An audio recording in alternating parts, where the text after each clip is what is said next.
पुराना नाम मानसी अग्रवाल था और मेरे हस्बैंड ने जब इस्लाम कबूल किया तो उन्होंने कहा कि हाँ मैं नमाज पढ़ रहा हूँ। मैंने बिल्कुल देर नहीं की मेरे फादर इन लॉ को बताने में। मैं रूम से बाहर निकल के और मैंने सबसे पहले उनको बताया कि पापा जी आज ही इनको मैंने नमाज पढ़ते हुए देखा।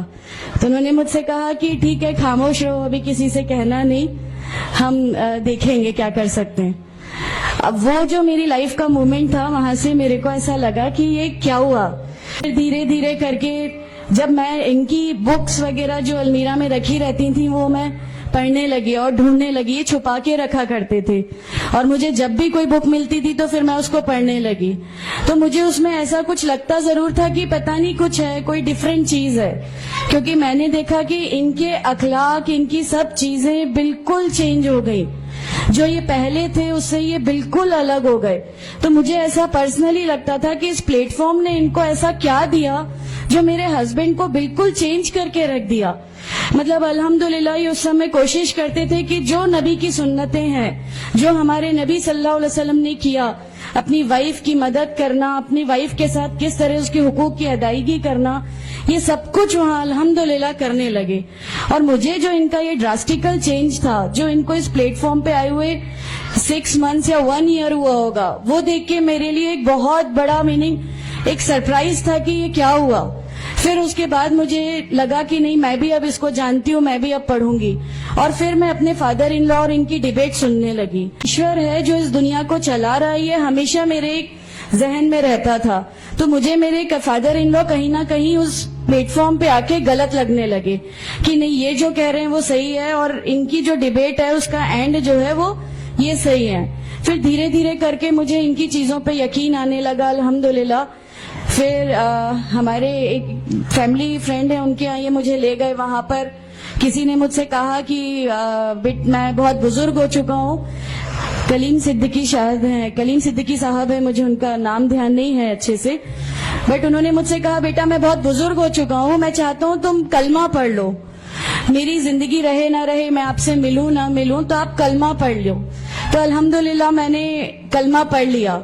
कलमा पढ़ने के बाद भी जब हम घर लौट रहे थे तो मैंने इनसे कहा कि मैंने सिर्फ अभी कलमा पढ़ा, अभी आप ये मत समझिएगा कि मेरे को सब समझ में आ गया और मैं इस चीज को मान लूंगी। इन्होंने कहा नहीं, तुम्हारी मर्जी, किसी में कोई फोर्स नहीं है।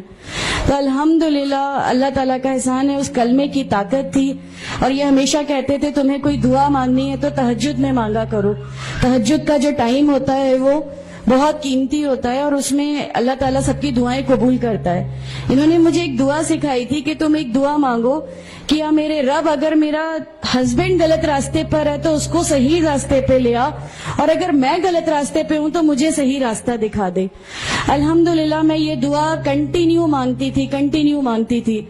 एक बार मेरी नींद अल्हम्दुलिल्लाह तहज्जुद में खुली और बस मैं नॉर्मल जैसे एक ध्यान करते हैं वैसा मैं बैठ गई और अपने आप अचानक दिल चाहा कि बस सजदा करूं। मेरी जिंदगी का वो पहला सजदा था और उस बहुत लंबा सजदा था और उस सजदे में मैंने मेरे रब से क्या क्या मांग लिया मुझे भी नहीं याद है। और उस समय मुझे ऐसा फील हो रहा था जैसे अल्लाह ताला खुद मुझसे बात कर रहा है, अल्लाह मेरे सवालों का जवाब खुद दे रहा है। अल्हम्दुलिल्लाह बस उसके बाद तो ऐसा लगा कि नहीं, इस्लाम हक है और इस्लाम पे ही चलना है। उसके बाद फिर बहुत सारी परेशानियां लाइफ में आई, सब कुछ आया, बट अल्हम्दुलिल्लाह अल्लाह का एहसान है कि अल्लाह ताला ने हर परेशानी, हर चीज को ऐसे ले लिया कि हम लोगों को कभी एहसास ही नहीं होने दिया कि ये कोई परेशानी थी। ऐसा लगा कि अल्लाह की पूरी राह में हम लोगों को रिवार्ड ही मिलना है इस चीज का और अल्लाह हमें इसका रिवार्ड ही देता चला जाएगा।